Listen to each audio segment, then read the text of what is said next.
This is the Alternatives to GDP session for the Connecting for Green Actions, hosted by the Global Greens. Welcome everybody, and welcome to the panel members who will introduce shortly. Also, just to let you all know that this session is being interpreted by Jennifer into French, which I hope is useful to many of the attendees. Thank you so much, Jennifer. I'll just run a brief overview of the session, which is going to happen. We're going to have an introduction from Slycke here, and then we will hear from Tim Hollo, Alexander Pagulotos, Tim Hollo, and Georgios Kostakos. And after that, we will open it up into a general conversation. And we are hoping also that we might move this towards some kind of statement at some point, whether we do it in this session or we continue the conversation. That remains to be seen. But welcome everybody, and I'd like to introduce, I didn't introduce myself, Vivian Glance from Australian Greens as well. Over to you, Josta. Okay, well, thanks Vivian for that introduction, and I would add a few things there. So this session is about globally promoting environmental and well-being issues by influencing budgets, not to prioritize just growth of GDP. The old parties do that. We don't. We think about a genuine progress indicator, GPI, or some other ways of considering effects on the environment and well-being. And they should be used whenever budget decisions are discussed in various countries. Several countries where Green parties have influence on governments have already aimed this way, and we look forward to their reports and advice. As for myself, I'd say that too. I had experience this way in 1991. I was a member of the Swedish Parliament, and I was representing the Greens when it came to taxation, and I was negotiating successfully about a carbon tax. And that was just one way of many that can be used to influence how people behave and how economy is used to supervise the behaving. Now, we had a global green session in 2017 in Liverpool about these matters, and that's been followed up by a Google group. Alexander Pagulotos from Greece have organized that group, and he will tell us more about it. And then we're very fortunate to have two experienced speakers to tell us more about the issue. Yes, Tim Hollo, head of the Green Institute in Australia, and there is Georgios Kostakos, who is the Executive Director of Foundation for Global Governance and Sustainability in Brussels, Belgium. After that, there will be an open discussion, ending, I hope, with a statement to be submitted for endorsement by the Global Greens. Vivian Glance, you already heard her. She will chair the discussions, and I encourage all parties who have experience to tell us how they have managed to influence the state budgets in favor of the environment and well-being of people. By learning from each other, we can hope to create a better future for us all.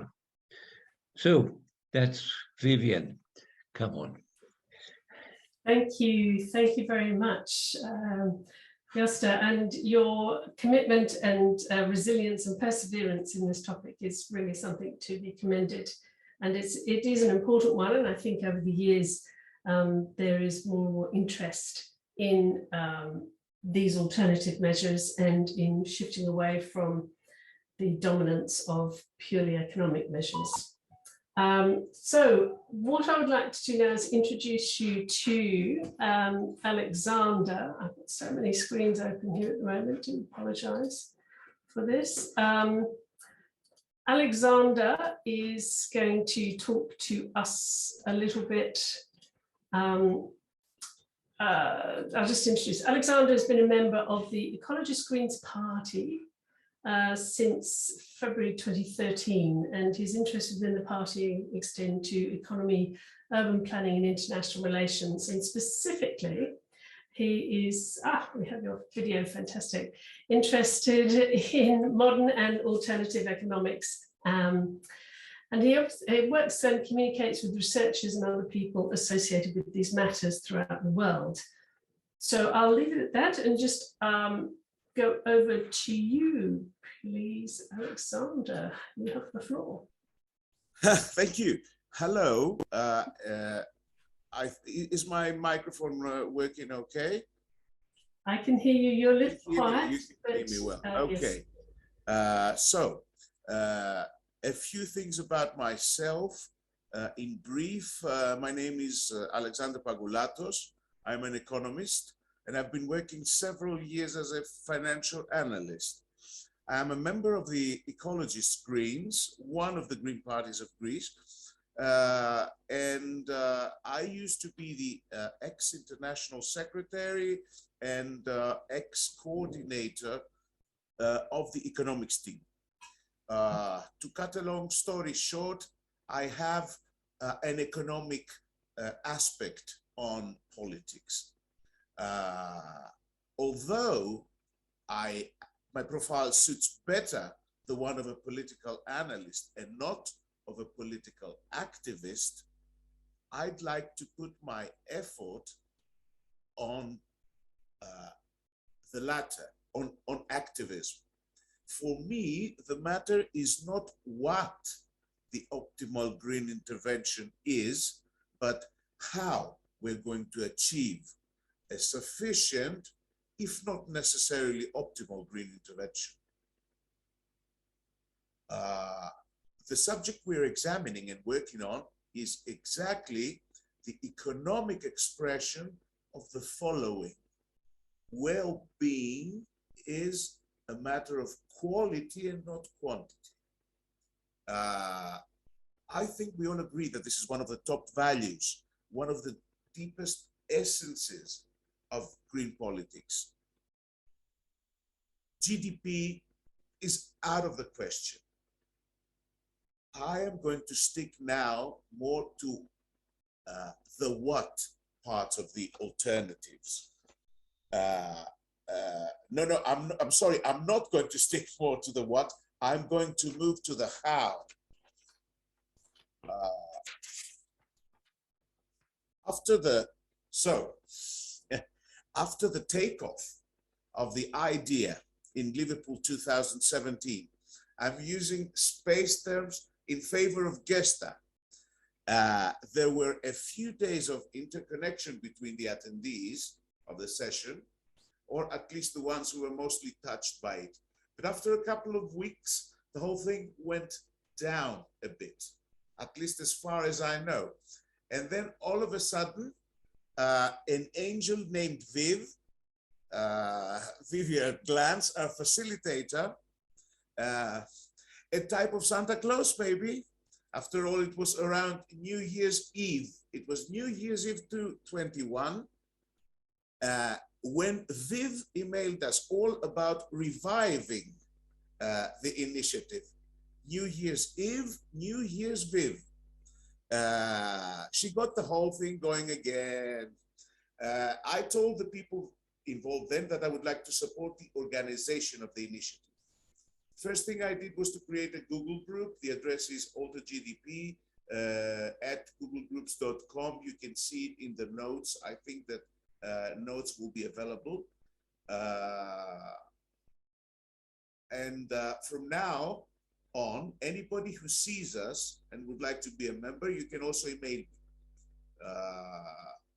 I must admit that the response to the Google group, as well as other common intercommunication between the people who were initially interested, is not the one who would make us really happy. The one of a highly active team. Within the Google group, there are now 64 members currently, but only a few really interact every now and then. There has been more web email interaction by a common exchange of emails as we were moving closer to today's session. It's natural but it also means that we might stay inactive again soon after the session ends, at least as far as intercommunication is concerned. We might, of course, be active, each one in his field, in his party. But there's a little bit of a fear that it might go down again. It might cease to be so active. Anyway, now, next thing I try to do, approach economists and analysts. To be honest, lots of them were familiar. They could understand, but very few seemed to be interested to engage in some communication or just be a member of the Google group, simply. The idea that this was a particular party thing seemed to be also off-putting. And I would like to stick to two of those scientists. First researcher was an economist, George Argeitis, who I know him from Greece, and he has a history on alternative economics. George has written 4 books on degrowth, and in numerous articles. Viv has sent us the following article, which corresponds to actually the first issue of a criticism towards GDP, that its interpretation conflicts with global warming prevention. The paper is called "Is Green Growth Possible?" By Jason Hickel, George Argeitis, 2019, New Political Economy. It's interesting to hear a sentence from there. They say, "We conclude that green growth is likely to be a misguided objective and that policymakers need to look towards alternative strategies." We had a conversation. He was thrilled to hear about our initiative, and of course, I asked him if he would consider speaking out in our conference. But he said that he had a tremendous workload, which would make it impossible for him to interconnect. He's always there to try for us to try again. After that, some other I discovered some other scientist presence. A really enlightening and useful article. The title was "Towards ICEW and GPI 2.0, those new researched welfare indices." Part 2, is Europe faring well with growth? Evidence from a welfare comparison in the EU 15 from 1995 to 2018. From Dr. Jonas van der Slycke and Dr. Bent Blaze, 2 ecological economics professors from the University of Ghent, Belgium. I came across with the first, Jonas, and we had a brief but very substantial discussion. He accepted the invitation to lecture in the current session, and some of us know that already, but we were too unlucky that he postponed about 10 days before today for personal reasons, a pity. I would like to read some highlights from his paper, which is actually related to the other issue, that GDP and the GDP GNP is misleading in expressing the well-being of countries.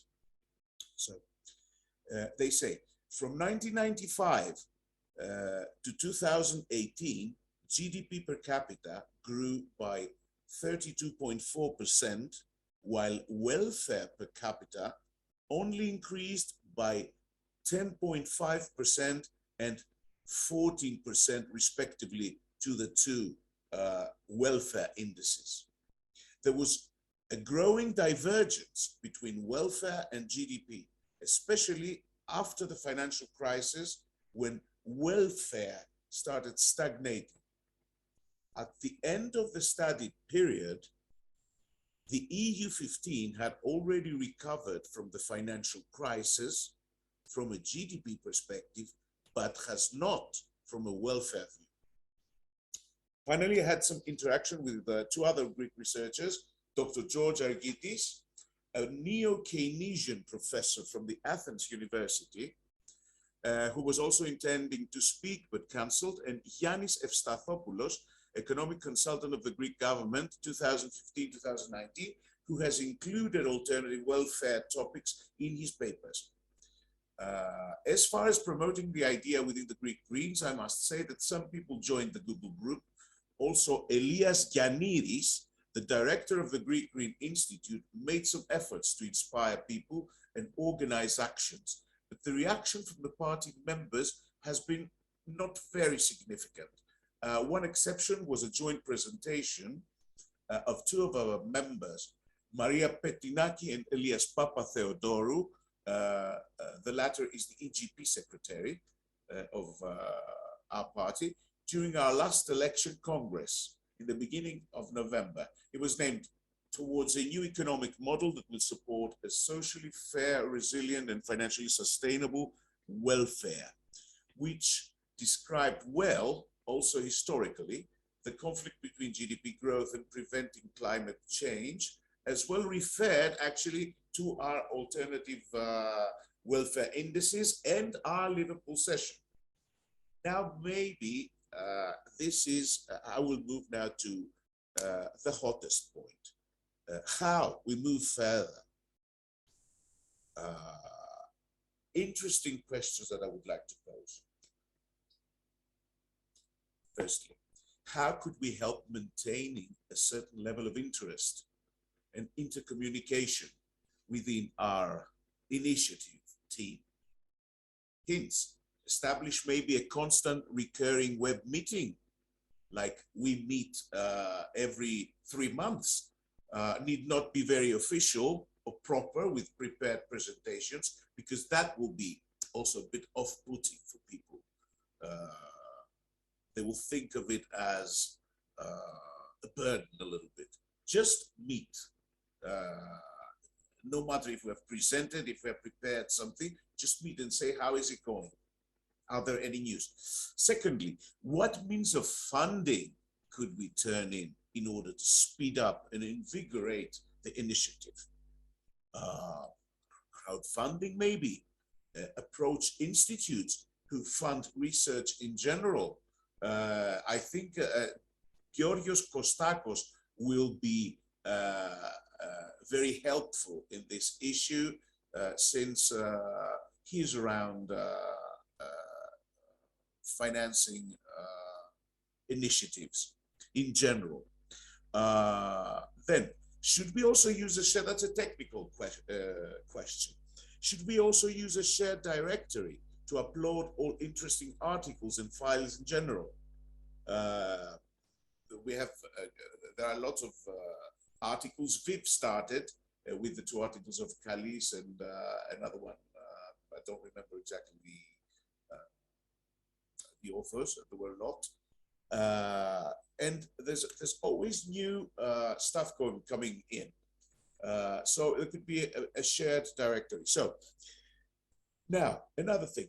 Do we focus on strengthening and revitalizing the existing international team, or passing the spark along to help create individual teams within separate country parties, or both?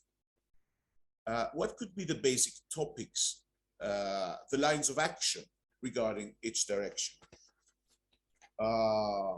Do we discuss in a type of comparison between the various indices, trying to figure out which one would be the optimal to focus at, maybe by means of probability to achieve its establishment between everyday media? Should we focus on one? For example, focus on GPI, or do we keep on trying to introduce more than one? Do we keep it a strictly green thing? Or do we initiate an interpolitical party dialogue on the subject? Also having, it's a wishful thinking, of course, members from different parties cooperating also. And the last thing which I have not included in my notes is we can focus on promoting it in the scientists' society, economist society, and in the politician society. These are also two different lines of action, which both should be applied, according to my opinion, but they require each one a different approach. Have I already exceeded my 10 minutes? Yes, I think we should. That's a very, very comprehensive and detailed introduction there for us, Alexander. What I would ask you is, would you mind cutting and pasting all of those questions you raised at the end into the chat so that everyone can see them? This is what I was thinking. Yes, that would be a wonderful thing to do, and it's really a good way to set the scene for us now on thinking that this is actually a webinar where we want to end up with action. I think is really how you focused on the how, as you said. So thank you very much, Alexander. I'm now going to move on to Tim Hollo. And I don't need to be pinned to the screen all the time through everybody's conversation. So the tech person, if you wouldn't mind, I don't need to be pinned. Thank you. Tim, let me say, before I go, I didn't actually mention that Alexander talked a little bit about space terms earlier on. I should mention that Josta was a former astronomer. So that's where we have the puns there. And also Josta was formerly in the Greens Parliament for the Greens Party in Sweden too, and also being the founder of this wonderful initiative. So let me move on to Tim Hollo. Now, Tim Hollo is the Executive Director of the Green Institute and a visiting fellow at RegNet. You're going to have to tell us what that means. Oh yes, the ANU School of Regulation and Global Governance, there it is. He was previously Communications Director for Australian Greens leader Christine Milne, who has spoken earlier in this Congress. Some of you may have heard her speak, and has been a campaigner and a board member of Greenpeace Australia Pacific. He has also written extensively for publications including The Guardian, ABC, The Griffith Review, and Crikey. And his first book, Living Democracy, an Ecological Manifesto, is coming out with New South Press in 2021. Did it not come out? It's late. It'll be this year. All right, over to you, Tim. Thanks so much, Viv, for the kind introduction, and thank you, Josta and Alexander, for your work in keeping this going and putting this session together. Unlike Alexander, I am not an economist. My area is political theory and practice, so my presentation will come at the question from that rather different direction and take a step back, I think, from Alexander's. I also want to start by acknowledging that I'm joining you from the unceded stolen lands of the Ngunnawal and Ngambri people in Canberra, Australia, and pay my respects to Indigenous elders past, present, and those still to come. We have a tremendous amount to learn from First Nations people about how to do democracy and about how to think about the cultivation, extraction, distribution of goods and services, what we think of today as the economy, a thing in its own right that we insist needs to be constantly measured through something like a GDP. To Indigenous thinking, and I think to pretty much all of us, if we stop and think about it, certainly those of us who come from a green perspective, measuring the economy with a single number going up and down every quarter is at best bizarre, but more seriously, dangerous. I'm going to frame today's conversation from my perspective by talking a bit about how we value things, about how the stories we tell about the economy and what we choose to measure have deep impacts in terms of what we think matters in our lives and in our communities and in our politics. I'm going to suggest that if we free ourselves of the GDP approach, we open up space for far more sophisticated conversations about growth, about abundance and scarcity, about the shape and purpose of the economy. And I'm going to start with one of my favorite quotes. The cost of a thing is the amount of life which is required to be exchanged for it, immediately or in the long run. Henry David Thoreau wrote this in his Elegy to Simplicity, the wonderful book Walden, published shortly before the first volume of Marx's Das Kapital in the tumultuous mid-19th century years of industrialization and revolution. And it's really interesting to think about the two men in their time. While Marx was rubbing shoulders with workers and radicals and sitting in the British Museum writing, Thoreau was chopping wood by a pond in Massachusetts, tending his garden, and sitting in prison for refusing to pay taxes to fund America's expansionist wars. They were utterly different people in dramatically different circumstances. But the Thoreau and Marx both challenge us to consider how we value what we value. Where Marx argues through the labour theory of value that value is created by work put in and captured by the owners of capital rather than those who labour, Thoreau embeds it directly in life. Life put in, life extracted. I think they're quite similar ideas, both insisting that value must be grounded in something tangible, something that truly matters, something real. And this is crucial, I think, to today's conversation, because we need to understand that the economy isn't a thing that actually exists in its own right, that we need to measure in its own right. It's a set of stories that we tell ourselves about how we think we should distribute and value goods and services, people and communities and the natural world, things that do actually exist. The economy is a set of rules intertwined with structures of power that the stories reinforce. We've been convinced over millennia that these stories, these imagined entities, things like corporations and GDP, are more important than real things like people and animals and clean air and clean water. The value of a possible future trade in the rights to own and sell a barrel of oil becomes more important, more valuable than the real tangible amount of life that the consumption and burning of that barrel of oil is exchanged for, the life it costs to extract it, the life it damages in driving the climate crisis. GDP tallies up the transactional values of each of the things that we do, but excludes life.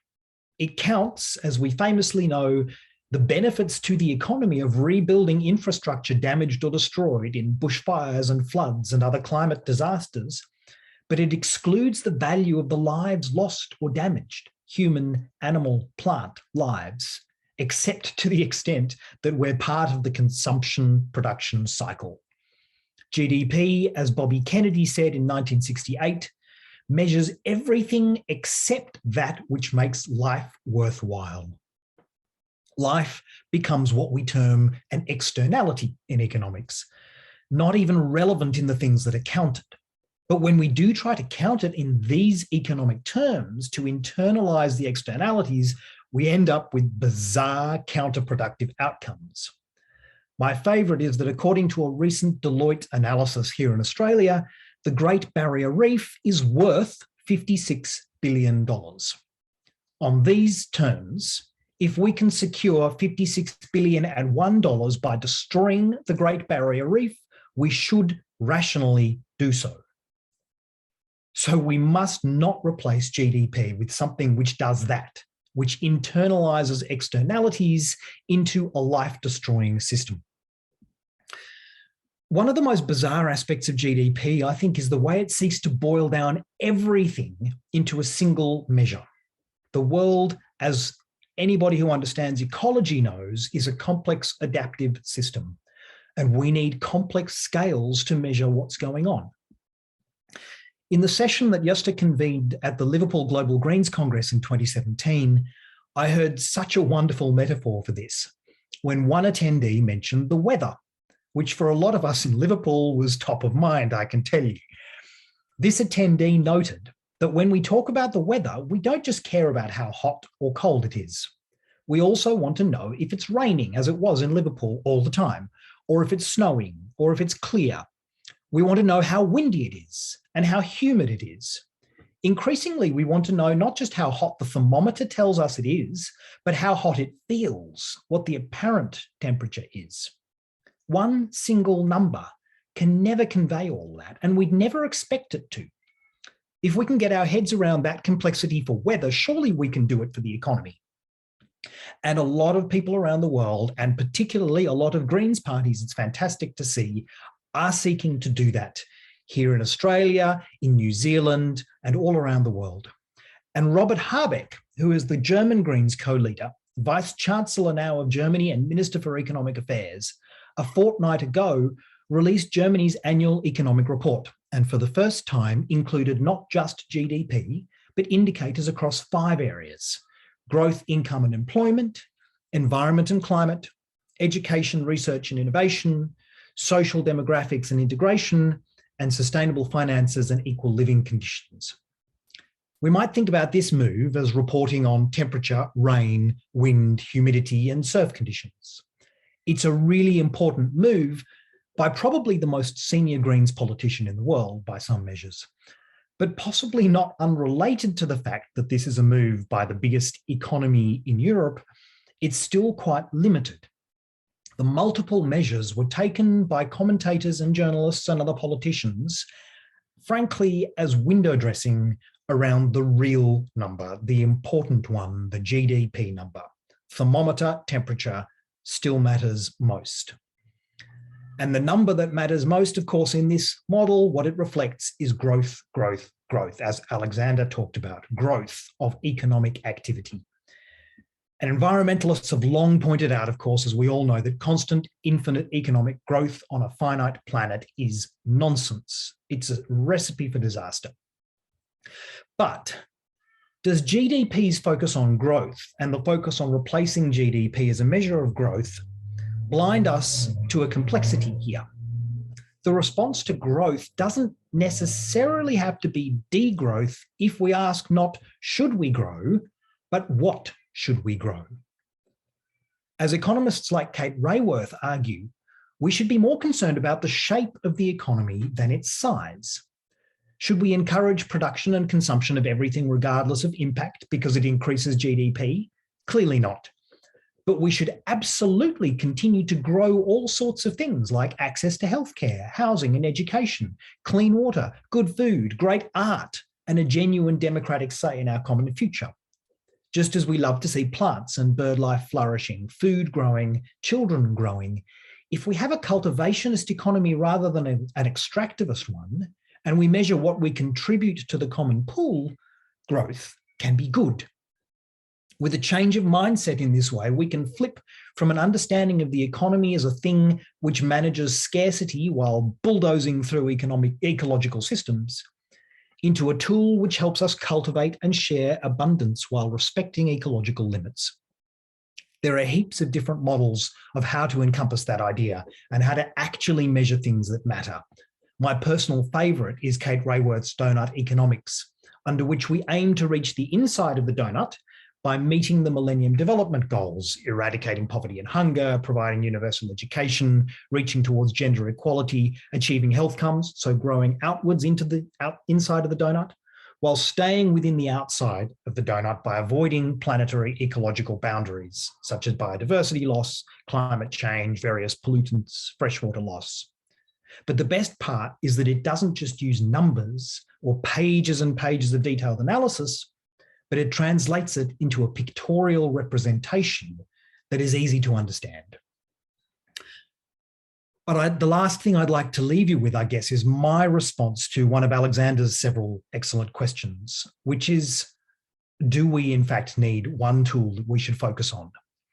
Is there a risk that by focusing on one idea instead of appreciating and celebrating and living diversity, we narrow our focus again and lose the bigger picture? Even a tool as sophisticated as the donut or GPI, the Genuine Progress Indicator, has blind spots if you treat it as the be-all and end-all. Perhaps we Greens should be advocating for use of a range of tools in a range of jurisdictions, all working towards new and more sensible ways of monitoring our actions and measuring the things that we do that we currently call the economy. I think we can all agree GDP is a disastrous tool that we need to consign to the rubbish bin of history. I think we should explore a whole lot of models for a diverse range of paths forward from here. Thanks, and I look forward to the rest of the discussion. Thank you so much, Tim. That was very thought-provoking. We've had two fascinating proposals so far. I just popped into my head when you gross domestic cultivation as the indicator. I think that's the one to use. However we get there, I have no idea what you do with it, but I was really taken by that flipping of thinking there.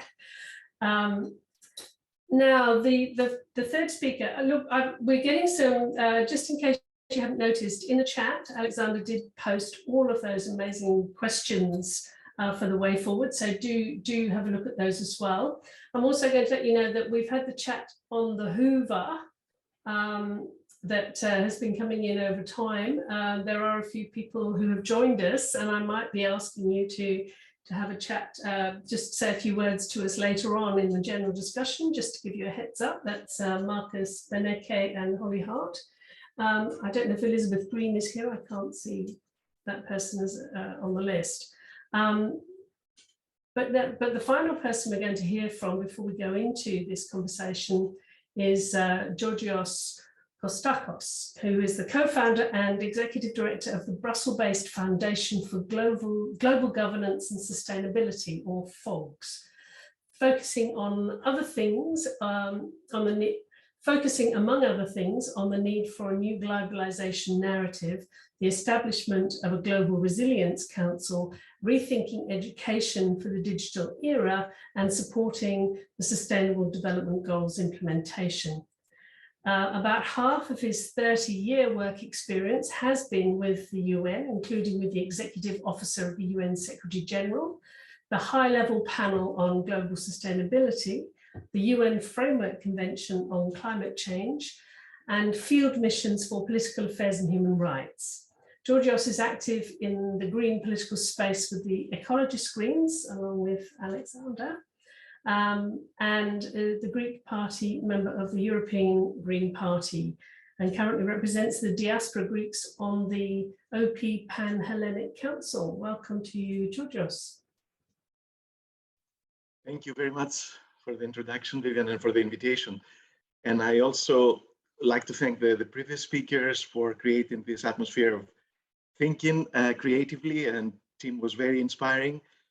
Alexander, many questions. I don't think I can claim to answer those, but I can share my experience with you, which is mainly from the United Nations and efforts made in that context to rethink the economy and growth and GDP. So if I may share my screen with you, I'll try to see where it is.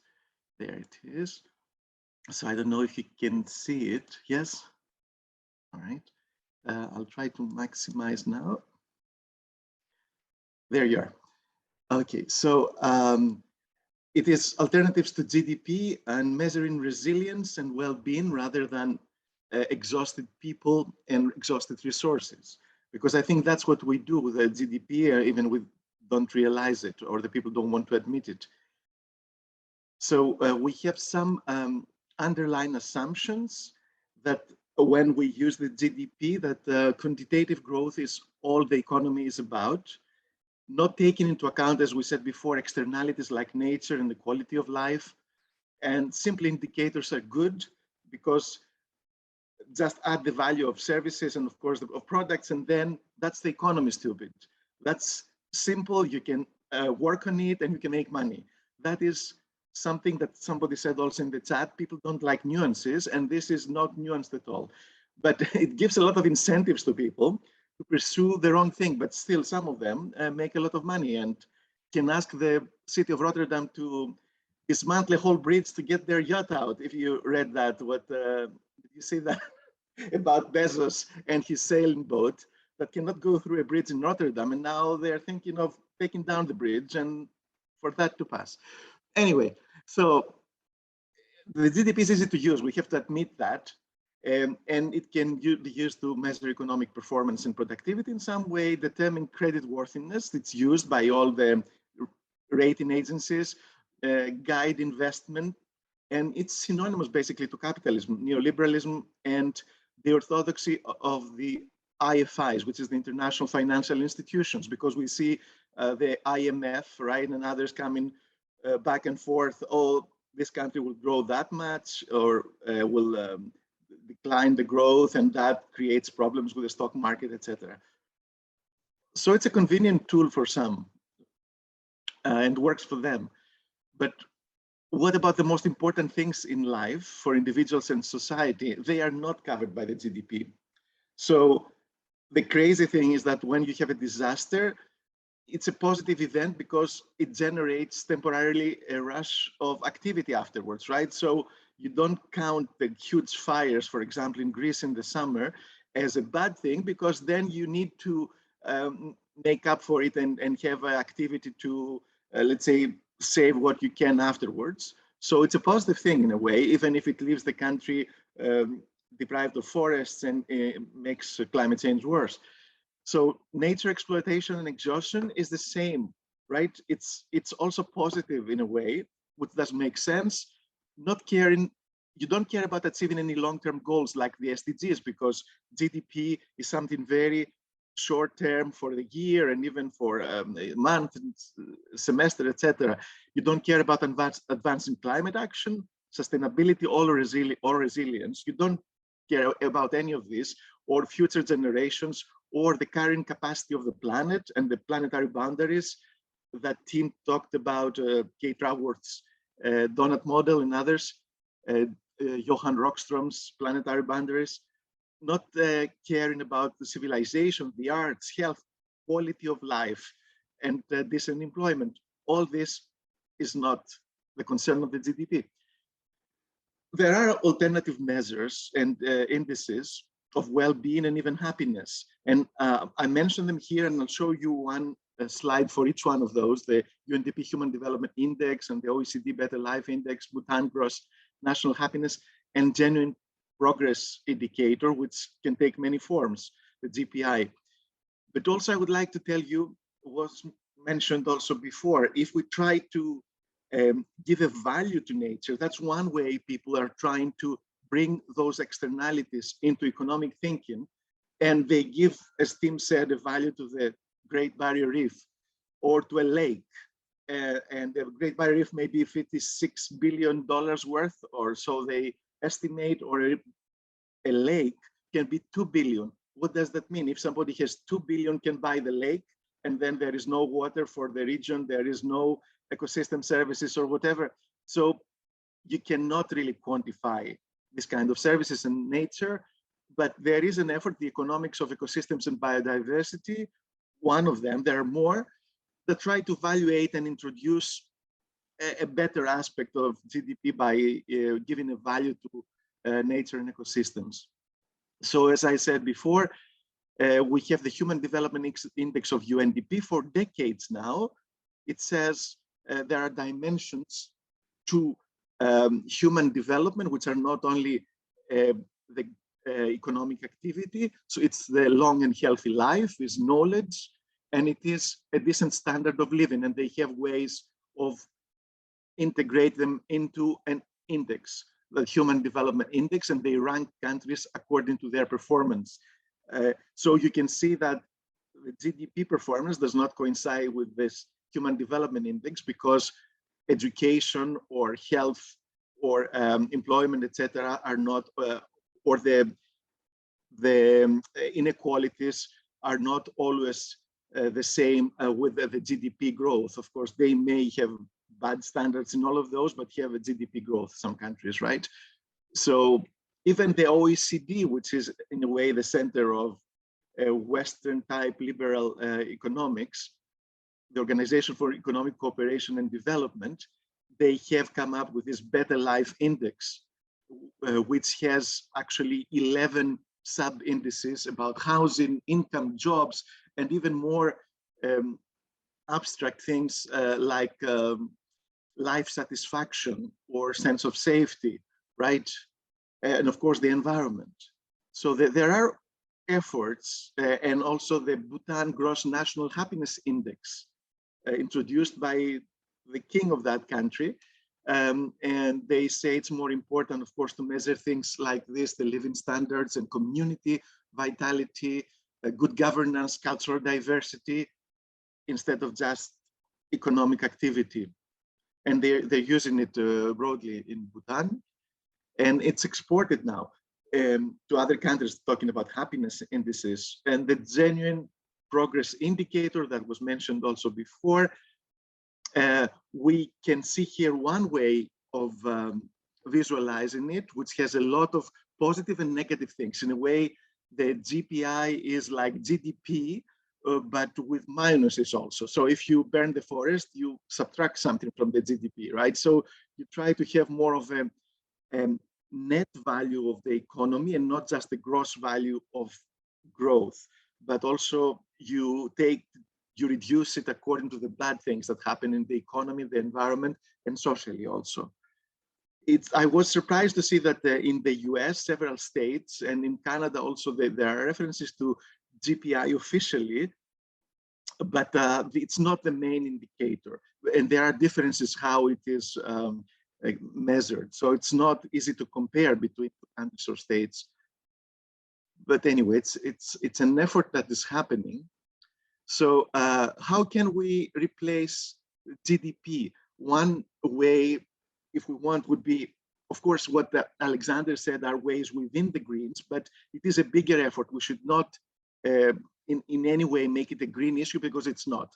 From my experience at the UN, I was there at the Rio +20 conference after the Global Sustainability Panel we had proposed, and it was adopted there that a recognition that GDP has to be complemented by other measures. And the outcome document of Rio +20, which was in 2012 in Rio de Janeiro, was that the Statistical Commission of the UN was requested in consultation with with the UN system and other relevant organizations to launch a program of work in this area, building on existing initiatives, right? So there is an effort ongoing, actually. The statistics bureaus of countries that are represented in this commission are very slow, but if national accounts change, that would be a major achievement, because then they would start measuring different things. And measuring can be quantitative, also qualitative sometimes. There is even an SDG target, 17.19, that talks about this. By 2030, build on existing initiatives to develop measurements of progress on sustainable development that complement gross domestic product and support statistical capacity building in developing countries. That is SDG 17. The last one is about partnerships, and there is this target there.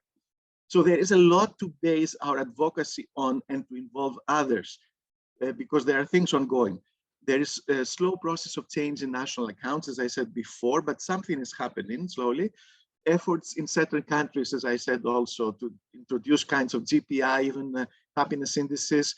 And the UN Secretary General recently issued a report called Our Common Agenda. And that will lead us to a summit in 2023, a summit of the future. And he talks there about rethinking GDP and complementing it with other indicators. Usually complementing is the verb and not replacing. And that's interesting to see if we would be satisfied with another additional index, or really we have to get rid of it. And if we want abruptly to replace it, what about the green governments, like we heard in Germany, if they want to introduce new gradually things, or abruptly, and a global movement, of course, to stop the obsession with growth. There is the degrowth movement, but that perhaps may be a bit too radical for some, or be interpreted as too radical, like going backwards. And certainly we need growth, even in traditional terms, in the South. We may be well in the north and the west of this world, but the South needs to improve its standards of living, etc. So, and what if we do that, and if we proceed to another indicator, what is the international system going to do? If the IMF and the World Bank and everybody, the European central banks, continue to talk about GDP, and companies and countries to get their ratings, they need that kind of growth, then we'll have problems. So we need real economists to think in a real way this transition with push from us, activists, political thinkers, and others. And I'm finishing what we are doing already. Alexander mentioned that we had in our last Congress in Greece of the Greens, Greens, a decision to establish a working group on beyond GDP. The Global Greens, your working group, it's great, and I hope it continues in some way. We need a package of economic policies, incentives, etc., that put human and nature in the center, but also are realistic economically. A new narrative for globalization. We're doing it with my foundation in Brussels. Bringing the financial sector closer to the real economy. Really, now the financial sector has gone its own way and has trillions at its disposal, which don't correspond to a real economic thing. Really, I mean, they create this products and byproducts, and until this whole thing collapses again, as it happens periodically. And other measures like CEO salaries are out of this world. And what about guaranteed minimum income, even guaranteed minimum property to start with, sustainable trade and all that. So I think it's about doing something, all of us, and at your disposal, but we have also our different ways of working, and I will continue also through the national institutions and my foundation, not only the Greens. Thank you very much. Thank you so much, Georgios. What a wonderfully comprehensive, conversation that was. I'm going to try. Yep, we're just getting everything back on. Okay, fantastic. Well, there's a lot to take in, everybody, and all of the attendees. I've just posted a message asking if you're ready to put any questions you have into the chat box. These are questions. Initially, let's see if there's any clarifications that people are requiring. First of all, about some of the suggestions or questions that have been raised. I do know that one of the other panelists is asking a question of Georgios, so we could potentially start with that one. Georgios, so Alexander, would you like to ask your question, or shall I ask it for you? Yes, it's a bit of a technical question. Does the revision of national accounts, which is examined by the UN, does it include some of the welfare indices we just mentioned, like its own, the UNHD or GPI or Better Life? How is it going to implement including welfare in national accounts? Yeah, that's a good question. My apologies for my camera, which after ending sharing stopped working. So I don't know if you can see me or not. Probably not. I'm sorry. No, we can't. You can't. I'll keep trying to reconnect, but I'm sorry. You can hear me though, right? Yes. Yeah. You want me? Yes, it's true. They are also trying to do things like valuations, I understand, of nature, natural capital, and things like that to introduce more that kind of thinking. And that is because statistics is it's an economic, mathematical thing. We have to find other ways also of introducing the more qualitative elements, and this, what Tim said, also indigenous thinking and other things. And that you cannot expect probably from there to come from people who do econometrics and mathematics and things like that. But already having assets that are valuated in some way shows that the capital of a country is more than just the transactions, and it is human and natural. But of course, the exact valuation I also disagree with, because it doesn't correspond to the real value of things. So yeah, there is an effort. It won't be complete even if it happens, but it will be an improvement, and we have to keep pushing. That's my understanding. And in each country, if we could also connect with the local statistical authorities, like in Europe, the Eurobarometer and others, they also try to go into more social things, green growth, etc., so that we can have an impact through that too. Thank you. Did that clear up your question, Alexander? It did, but it raises more. All right. Like opportunities for more activity. Pass it along to somebody else. Okay. Look, maybe we'll just park that for the moment, because I think we are going into something that's a little more technical around a single index. I have a little bit of a question myself. When we were talking about, Georgios, when you were talking about what it is we could do, and one of your slides said we should potentially try and work together as the Greens. How would you envision that? I mean, we're getting more and more Greens parties who are becoming, how can I put it, they're either in government or influencing significantly in government. Should we then start to, as members of these parties, lobbying our own parties to form this global coalition? Would that work, do you think? Absolutely, absolutely. And I think we have to start thinking in a different way, that we can be mainstream. I think that somehow we feel that we're still a bit of a niche space, and perhaps we are politically, but if we think more like we are mainstream, like a party that whose time has come, and we can really change things, big things. So it's not about discussing it only in a working group ourselves, I think, because that can last forever. And if it's not informed by the broader discussions, like I try to introduce, the UN efforts. We have to be there as Greens also in this process leading to 2023 and the Summit of the Future of the Secretary General and the UN, because it's about renewing the multilateral system. And there you will have Germany and their foreign minister, who is a Green, Annalena Baerbock, right? You can have also from Austria, from other countries where the Greens are in government, and they should bring it as part of the process officially. It's not just about us discussing it and feeling good about it, that we're thinking differently. So I think, yeah, we have to change our mentality that we can do it, and we can be mainstream and really change the world. Yeah, and find ways to do it. Yeah. Thank you. Look, Tim, I'd just like to follow up on a little thing that you mentioned, which was about a shift in thinking as well, such as what Georgios has just said. And you also brought in arts and culture as parts of things that should be measured, obviously something dear to my heart.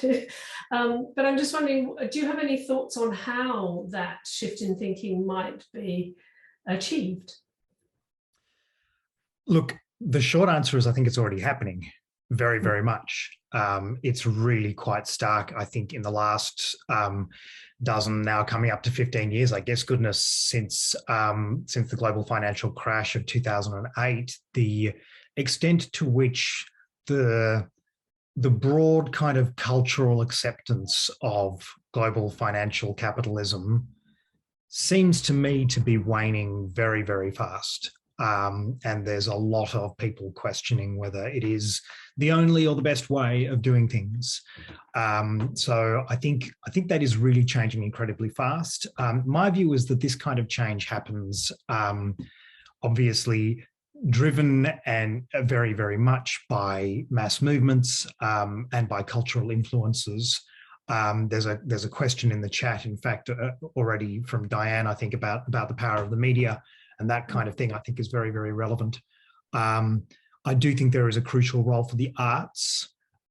In some ways, I'm an artist myself. I have to note, a musician myself, and I'm a bit critical of the way the music industry and the arts industries have tended to kind of slide into neoliberalism by trying to convince policymakers that they're valuable because of the economic value that they create, when actually the value of the arts is completely intangible, and we mustn't ever try to measure it. But on that, I think relevantly to your question, Viv, I'm interested, Georgios, if you've got any specific thoughts yourself, I think you're probably the best person on this panel to answer it. You raised the power of the credit agencies, and I guess when we're talking about this, the cultural change side, if that is changing, we also need to understand the incredible power of certain massively powerful global institutions. And I'd be interested in your thoughts on whether whether there's likelihood of change there, whether there's possibility of change, will they change, or do we need to force them either to change or get out of the way?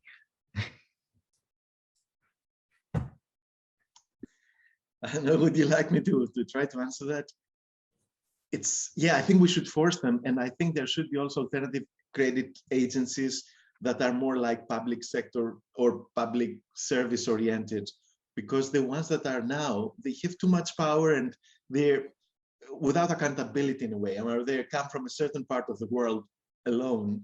I know that other parts of the world, like the BRICS, right, the countries that are Brazil, Russia, China, etc., they're trying to coordinate to create even their own multilateral institutions, like a new development bank and a new rating agencies, because their interests are not served by the existing ones, which are based in the West. But they are not necessarily thinking differently. They're just competing and creating similar things in their part of the world.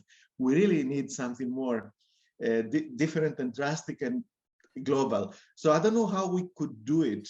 There are some foundations, for example, and resources that have been put to the service of the broader good. And because you need resources to mobilize at that level and to be credible, that there are people also who deal with the real economy and they are interested in this, sorry to say. And you need that the business people, etc. You just have to change the incentive. It's like not about creating, let's say, value for shareholders only, but creating jobs, creating, increasing the public goods and serving the global commons. If that can become part of the training of managers, etc., and the rewards are not just ever increasing CEO, let's say, salaries and stock options, but share options, but also something else, another kind of recognition, then we could have a positive circle. But now it's a vicious circle still. So I would say we can try to have another alternative rating agency and see if that would catch in the process. And it could be a multilateral effort, an exercise, a global exercise. Let's think about it more. I don't have the answer. Thanks for the question.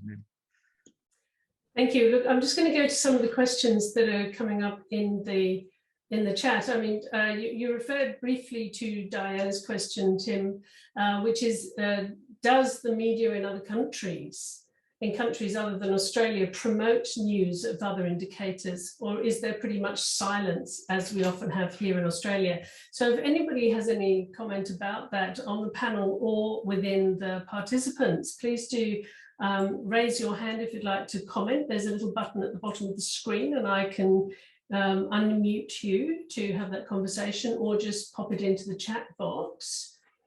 Does anybody on the panel have any questions, any response to that? Does your media actually take this seriously? I mean, you said that we might be not taken seriously earlier, Georgios, but does anyone have any comments on that? You're not you're unmuted. Yep, great. Yes. So I give a bit time to the others also to think about it.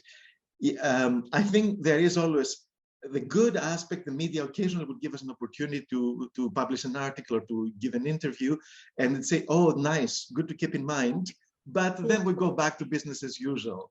Because the media also, for example, in my country, they are controlled mostly by people who are active in the private sector and make a lot of money out of even public works or whatever, procurement, things like that. So the media today, it's difficult to find completely independent media. That's a bit of a problem also for me. So we are still seen as an oddity, an attraction for thinking, but not a mainstream thing most of the time, in my experience. Okay.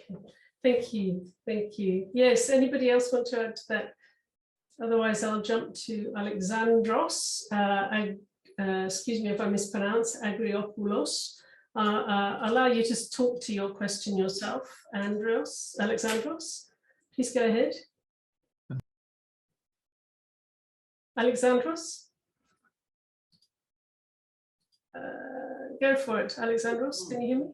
Do you hear me now? Yes. Hear me now? Yes, we can. Hello. Hello, everybody from Greece. My question is, I don't know if this was mentioned before, how is the educational community thinking about these indicators? I mean, economic universities in many countries, do they research for this? Do they make any studies? Do they present this to their students? Is there any effort in parallel with the GDP measurements in a country to make an effort to actually measure these alternative indicators and publicly present what is happening? How is the university, the economic universities in the world, thinking about these indicators, if there is any issue for them? Thank you.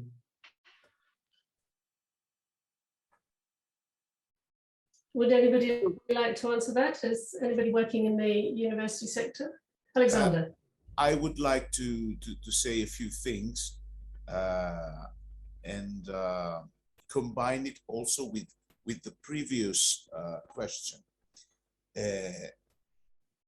As far as I know, there is no official announcement in the media of a certain index, except of some countries like Bhutan, I think. And there is not, at least until now, I haven't seen a cooperation between the academic society or some universities feeding in info to media. Of course, there is a lot of investigation and research going on. For example, in Brussels, there are two people who, Jonas van der Slycke, who's about to talk, and Brent Blaze, who work and they always refresh their findings about, they work, for example, with ICEW and GPI, but these things only come to the public through some YouTube channels, through their announcements, through some of the lectures in the university, but they're not a matter of frontline media up to now. And maybe this is something that we have to focus on changing and giving it a go to make it more mass media accessible. Okay, thank you. Josta, you have your hand up. Would you like to contribute to the conversation? Okay. You're unmuted. Yeah. My wish is to hear from the people who may be attending this session and may have done something that we can learn from. And when I think about New Zealand, UK, perhaps there may be others. Have they done something that has been useful? So can we hear from them? Yes, I am. Indeed, I am. That's what I'm moving on to. I've just asked someone who popped into the chat about the US. This is in the Hoover chat, not the Zoom chat. I'd also like to know if Marcus Beneke would like to speak and if Elizabeth Green has joined us. Marcus, would you like to, let me see if I can see if you're still here. No, okay. If anybody else would like to contribute or has experience of this in their own country, please raise your hand in the by clicking on the button at the bottom, and we can have a conversation about that. I'm afraid I don't know all of you here, so I can't know what which countries you come from or what your perspective is. We would love this to be a really inclusive conversation, so please do jump in. I'm going to look now through some of the other questions that have been asked. We have Christina Ethimiatu, I do apologize if that's wrong. Would you like to ask your question to the panel? I will just unmute you. There we go.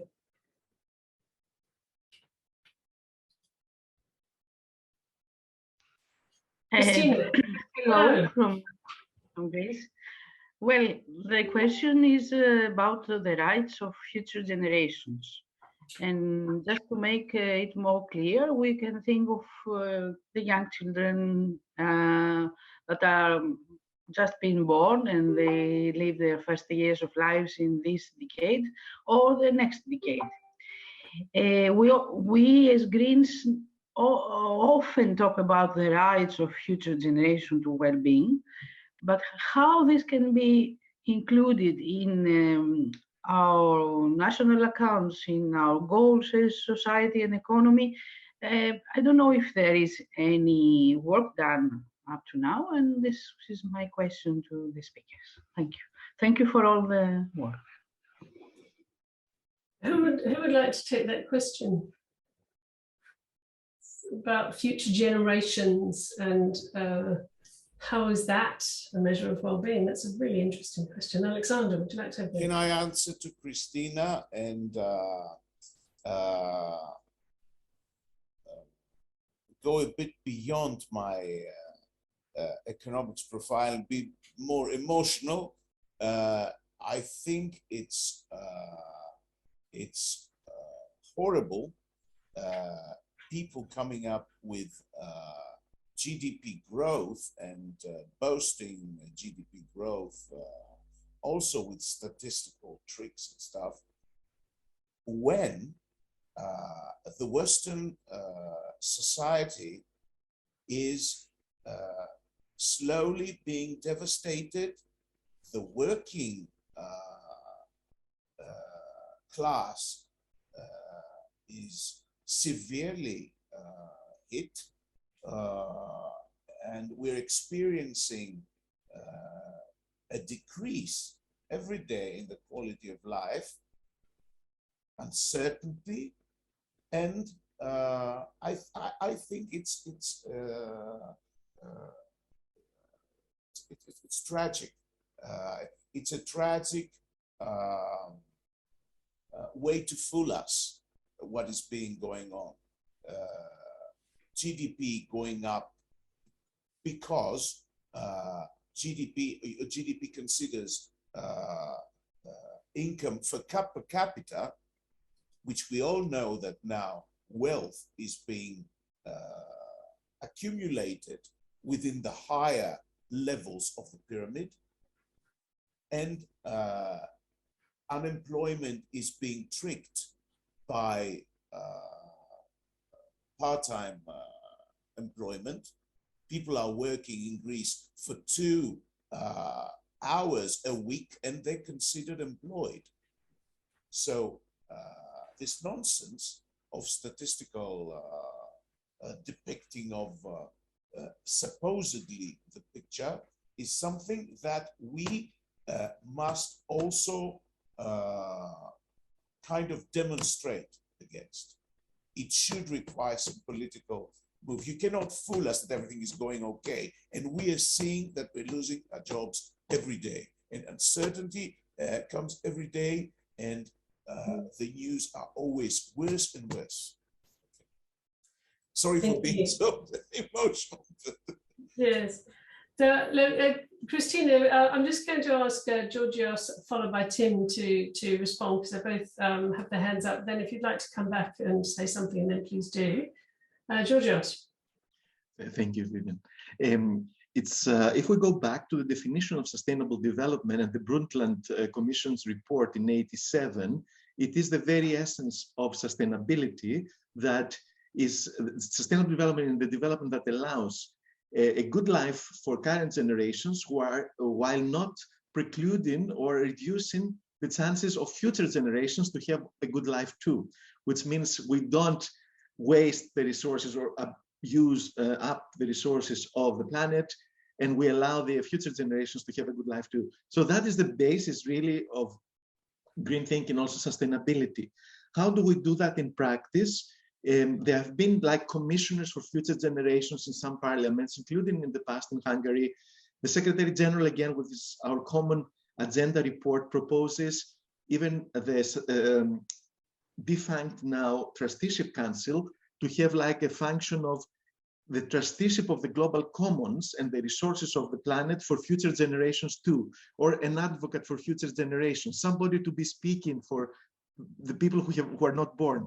And of course, we have the youth of today, which are in between. They're not future generations, but they are a generation that has not benefited as much as we have, in a way. And they also demand that we give them a planet that is viable, etc. So I mean, there are movements and institutionalization of this, but it is also in the essence of sustainable development. And we should not shy away from saying that. Thank you.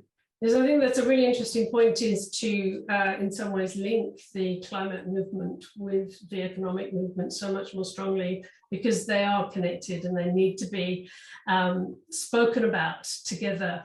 And somehow they are trying to answer the same questions. How do we live in the future, and how do future generations survive? So that's a really important point there. Tim, would you like to add something? I actually don't have a lot to add to those two excellent comments, but I guess to draw it together, thank you, Christina, for very importantly pulling us back to that perspective on this crucial issue. I think it's very easy in these questions to find ourselves digging into technicalities, and Georgios is obviously exactly right that that's the point of these sustainability measures, is to ensure that we do have a healthy environment for future generations. But one of the reasons I find Indigenous thinking so inspiring on this front is the way it very, very explicitly and deliberately thinks in multi-generational terms. And different numbers of generations in different parts of the world. Often you hear talk of unto the 7th generation. And the idea that it is the responsibility of the current generation to ensure that the world they leave behind is at least as healthy as the world that they inherited. And I think embedding that, not just kind of thinking about our alternatives to GDP in terms of measures of sustainability, but explicitly thinking of it in those terms of our responsibility is to hand on a healthier world than the one that we inherited. I think that's a crucial philosophical and values-based view on it. Thank you. Christina, do you have any further comment? Well, thank you all for your responses. The question was exactly how we can work on this aspect, because I think it's a way to come in contact with the younger generations and give word to them. And this is something that we need for our initiatives. So that's why I placed the question also. Thank you. Thank you for the ideas. So it was perhaps the idea of how one measures it. That possibly is not something we can answer in this webinar. But I think that's a really important question to raise. It's another one of these things where expanding and shifting our thinking is so crucial. We need to get out of this mind trap of GDP and to start thinking quite holistically and differently. Thank you for that. There's a comment in the chat from Jonas, which is quite an extensive comment, and so please do check that out. But there is a question here from Lorenzo Colacici. So would you like to ask your question, Alonso, or I'm happy to read it out for you as well? I think I'm trying to get you to talk. Are you talking? Yes. Lorenzo. First of all, great webinar. It's very, very interesting. I wanted to ask, we've seen in many countries, I currently am in Africa, but I'm Italian, so of course I follow also very much what happens in Italy. governments are very proactive in the pandemic scenario of, as Draghi would, or Umar would say, doing whatever it takes to save the GDP. And this is going at the cost of human relations, of social interaction, of work, of discrimination. And in Italy, it goes to very extreme levels, the discrimination and the persecution that there is towards people that are not totally aligned on the vaccination programs, etc. All this not really with a goal so much of protecting public health as much as protecting GDP. I would like to know your thoughts on this. Who would like to take that? Is anybody of the attendees who has some thoughts on this, please also raise your hands. I'm not sure if this is exactly where you were heading with that question, Lorenzo, but I think it's certainly been the case that here in Australia, the way governments have responded to the pandemic has helped that process that I was talking about earlier, that cultural shift away from a broad acceptance that promoting GDP is the primary responsibility of governments. What I've noticed here in Australia is that in the first 6 months or so of the pandemic arriving here, governments pulled out all stops to deal with it and to protect health. There was a huge increase in welfare payments, removing the conditionality on welfare payments, massive expenditure, both in welfare and in support for businesses, all of that kind of thing, which basically threw out, in Australia, there's an obsession with government debt, which I think there is in many other countries too. But basically that was thrown out. Government was spending as much money as it possibly could. And then they stopped. They absolutely stopped and decided to turn around 180 degrees again and go back. And now we can't afford anything, supposedly. We're told we can't afford to raise welfare because of the economy. And now nobody believes it because they saw government do it a year ago. So I think it's been interesting the way that's shifted perceptions. As I say, I'm not sure that's exactly what you were getting at, but I think it's a relevant response to the question. And we also here in Australia do have a general election looming, so I think they're trying to show themselves as being what they were before. Dr. Georgios, would you like to weigh in on this one? Thank you. Yes, it's a very interesting question. Thank you. I remember in 2001 when there was this attack on the Twin Towers in New York. I think afterwards, the president of the US, was it Bush, came out and said, and now what you have to do to be patriotic, just go out with your credit cards and spend, to keep the economy going, not to have a panic or anything. So that is how our economies work, unfortunately. In the US, consumption is the biggest part of the economy, if you think about it. When I was growing up in my village outside Sparta, Greece, my father would spend what we had already saved and things like that. And completely different thinking now, credit, etc. So I think that's the way it works now. And if you stop it suddenly, it may be a major disaster with the stock markets going down and more psychological effects, but still very real in practice. What Tim said, governments now showed that politically, if they want, they can change things. But now we're paying with inflation.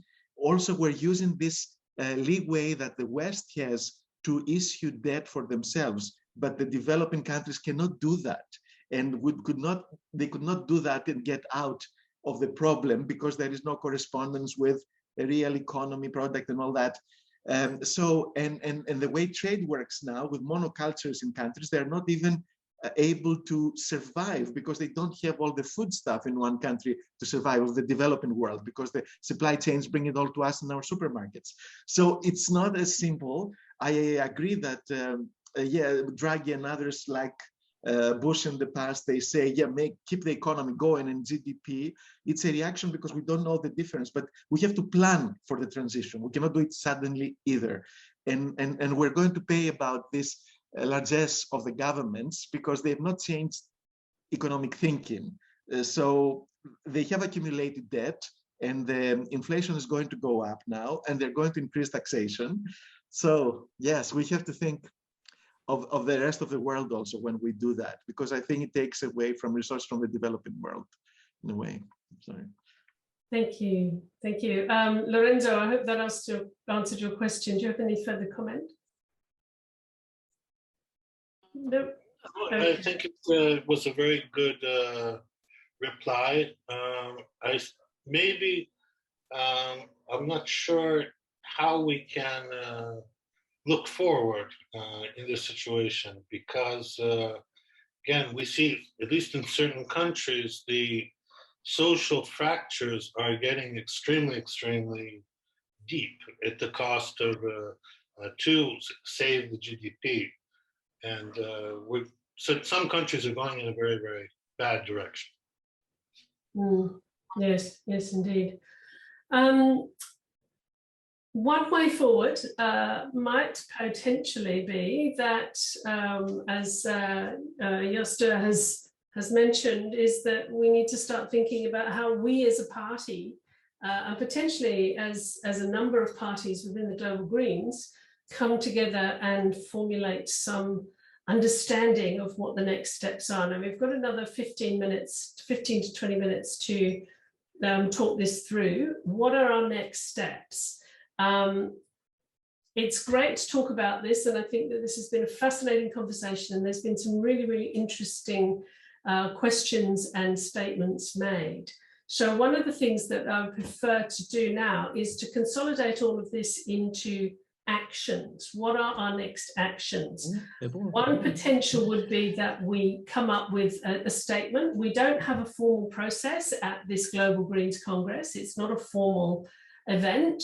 So we may, I did question that earlier on. I know that's something you're very keen to do, Josta.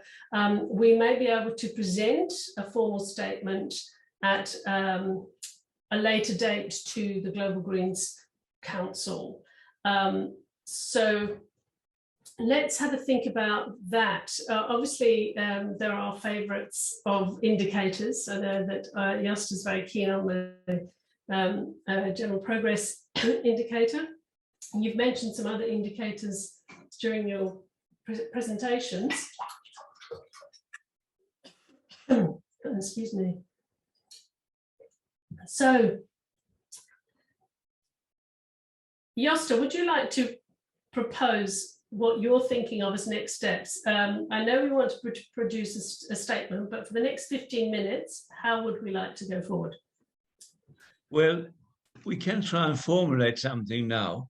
With all the wisdom that has come out already. We can also create a working group that does this later on and get all the comments there.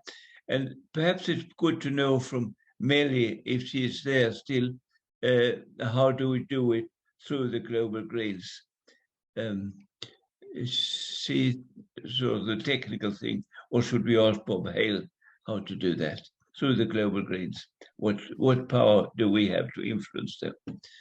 Okay, so in a sense, what we might be asking for is that we have a working group set up within the Global Greens, rather than just an e-list or a Google group or something. Can we ask, is that something, if you would think that this is an idea that you would like to support, I'm just presenting it now, that we ask the Global Greens to convene a formal working group to work out how we collectively as Greens parties and Greens in government can advocate and promote an alternative approach to GDP to measure economic or well-being progress. Shall I type that in? But have a think about that, everybody, because we as a group would need to if you're having a working group, it would need to have a convener, it would need to have members, it would need to have people who would go away and do the work, in a sense, to come back to the Global Greens Congress and actually say, this is what we would like to make into something more formal within us as a global movement. I know a lot of people have this in their individual parties, but it might be that we would need to work with some of the smaller parties to enable them to support their new policies if they're writing their policies. Some parties are just developing. It would be great if they could have this as an idea within their new policies coming forward, all of these types of things. So if anybody in the attendees thinks that this is a good idea, please do press the raise hand button on the bottom or put something into the chat. Okay.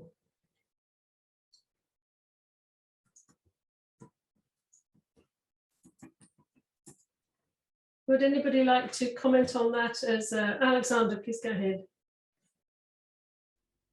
Yes, I was the one also more keen on the procedure. So this is an interesting issue. Your proposal to the Global Greens to create a formal working group. My opinion is that we should definitely do. These are organizational efforts that will surely contribute. But I would like to, what's the word? To remind that the Global Greens are at least about a couple of years ago, I knew that they were struggling financially and organizationally. So we might need resources and we might need some funding. And this funding, of course, I'm pretty sure that cannot be at least sufficiently drawn from the Global Greens. So what about trying to get our means of financing within a working group? Do you think it's feasible? Do you think we could address to, before I spoke with George, and I kind of passed it a bit to him, the idea of getting some finance as an institution, maybe as an organization. I might just jump in there, Alexander, if you don't mind. I think what you're saying is a fantastic and very, very important topic about the economic sustainability of the Global Greens, and I know that they're working very hard in their fundraising. But if there are people who have expertise in fundraising or accounting or in economic management of an organization, then I'm sure they would welcome the help. So, you know, but I'm not sure that setting up a committee or a working group that we're talking about in this session is quite where we're heading at the moment. I'm just going to very quickly post something in the chat about the working group, and please let me know if you agree with this. And then there's also Diane Evers. I'm going to let you have a speaking, allow you to talk. You've mentioned something in the chat as well. Please, would you like to speak to that? Oh, come on, there we go, done it. Diane, you should be able to speak. Okay, how's that? Great. Okay. I like the idea because the earlier session did talk about how the Global Greens can have an impact. And when I talk to people about the Greens, that's one of the things I like to tell them is that we actually connect across the countries to all over the world. And that's something that we've got going for us as Greens that no other party does. So if this was to go ahead and we set up this working group where we come up with a statement that we can give to the people who are, you know, the top people in the global Greens, the ones who can be the spokespeople, they can actually issue a media statement across the globe saying that the global Greens, reminding everybody that we are a global organization, have stated this issue.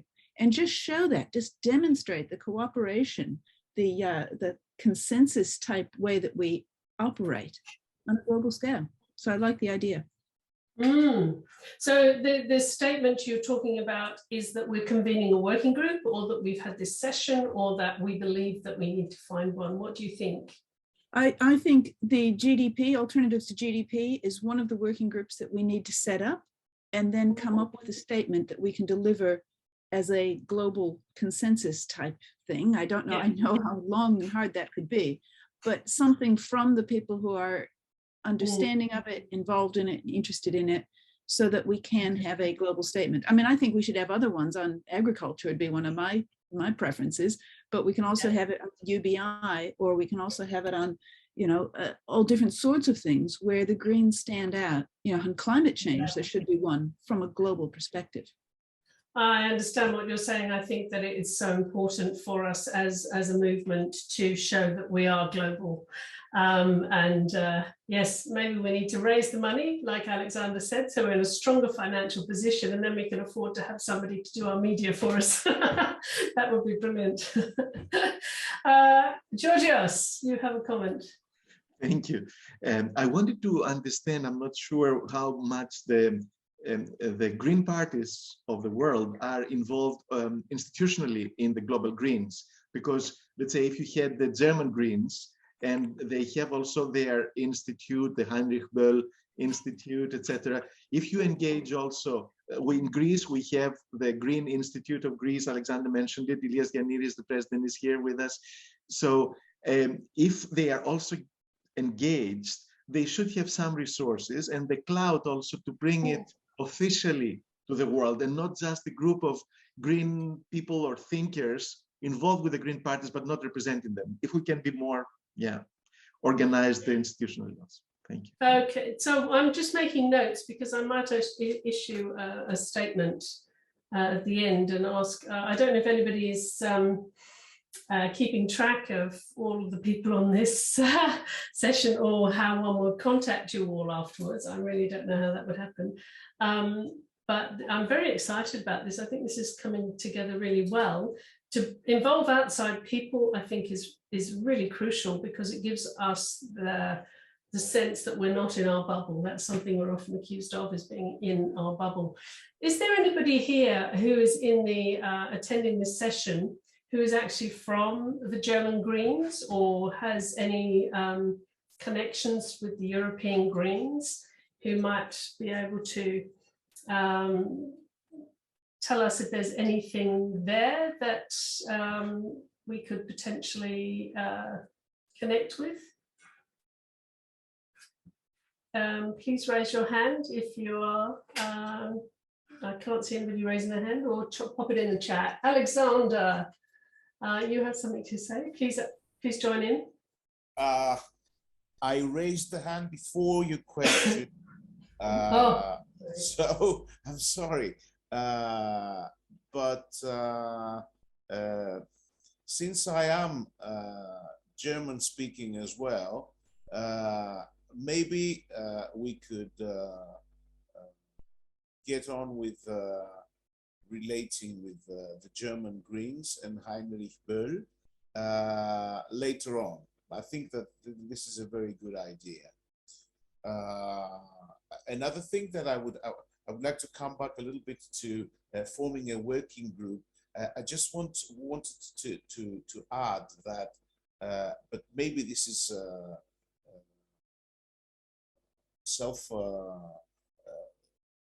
how do you say? Well, maybe it's obvious that I think we should, within this group, we should also have people who are not members of the party or from different parties. What do you think about this? Would it be a problem? Would it just have to be a member of Green parties within this working group, or could it be also other parties members or people who are not politically involved? I think in the working group itself, the decision making would need to be within the Global Greens, but I think that that doesn't restrict us from inviting people with a wider understanding or knowledge to speak with us and to guide us in thinking. Obviously, we would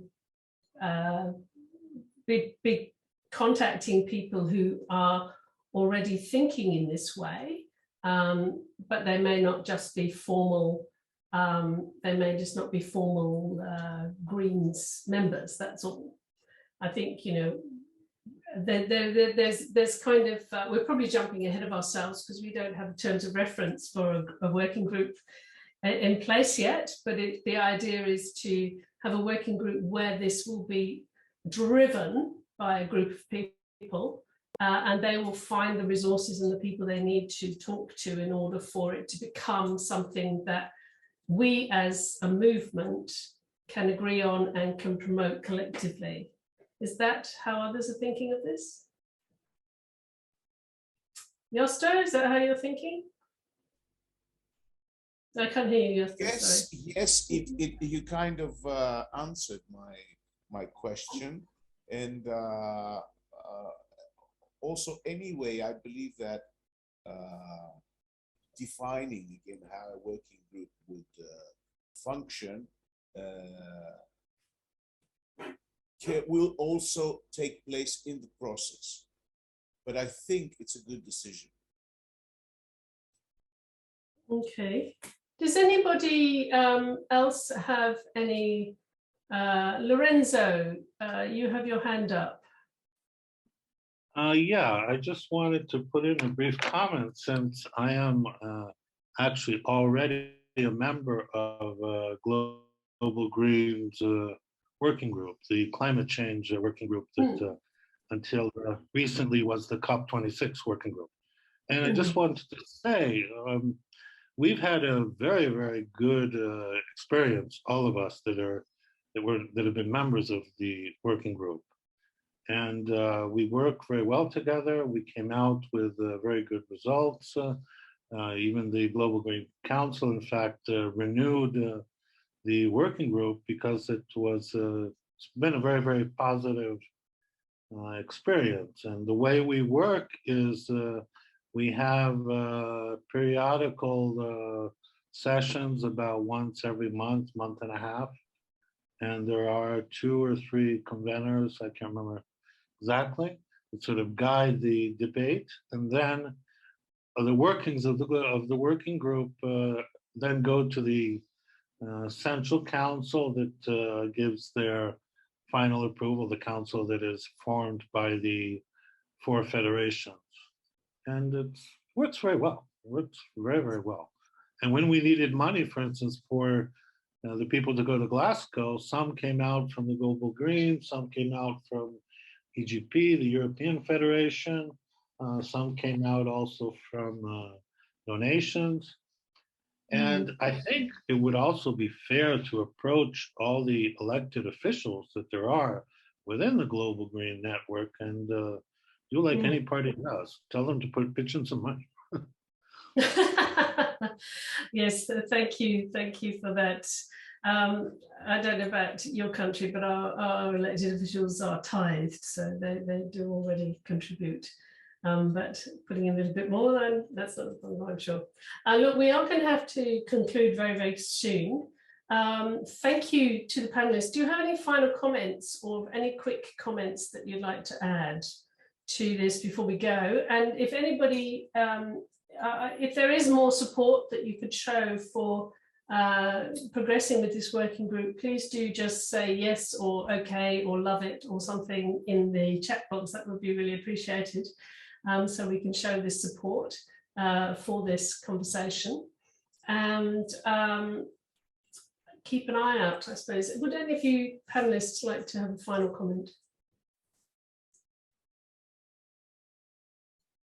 No? Okay, fantastic. Well, Josta, would you like to conclude the session? Well, I think that'll be very good to have that way forward. Do you think that all our panelists now will be part of this working group? Would that be something we can find out now? And then we ask Global Greens how to set it up and who should chair it and so on. We can ask Millie if she's still on line to take this forward. Okay, I think Millie is more technical support rather than decision making within the Global Greens. I don't know whether we should put people on the spot because we haven't actually drafted terms of reference for a working group yet. So maybe we could hold that off, but I would invite everybody who is on the attendees also to consider if you have some interest or expertise or knowledge around this topic to really consider it. Of course, if it goes ahead, we don't have clarity that it will actually go ahead yet. So Josta, I can't hear you, sorry. Okay, I can only say we've had so much good ideas coming from everybody here, and I would very much like that to be forwarded through that working group to the Global Greens and later on come from Global Greens like a statement. That's my way forward, and I hope we can go that way. Okay, thank you.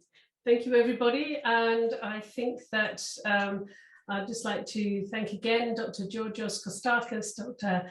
Alexandra Pagulatos, Tim Hollo, and of course, Josta Slycke for your contributions, and to everybody who attended. Your contributions were really appreciated. And thank you to the Global Greens for organising this. It has been a very tricky couple of years, and it's so good to have this gathering together with everybody. Thank you to the technical support, to Millie, and to our interpreter Jennifer, who didn't actually need to interpret, which was rather good. There was no French needed. My name is Vivian, and thank you all, everybody. I'll close the session. Thanks very much. Thank you. In particular, great change. Thanks to Viv for running it so lovely. Wonderful. Thank you. Thank you. I appreciate that. Thank you, Josta.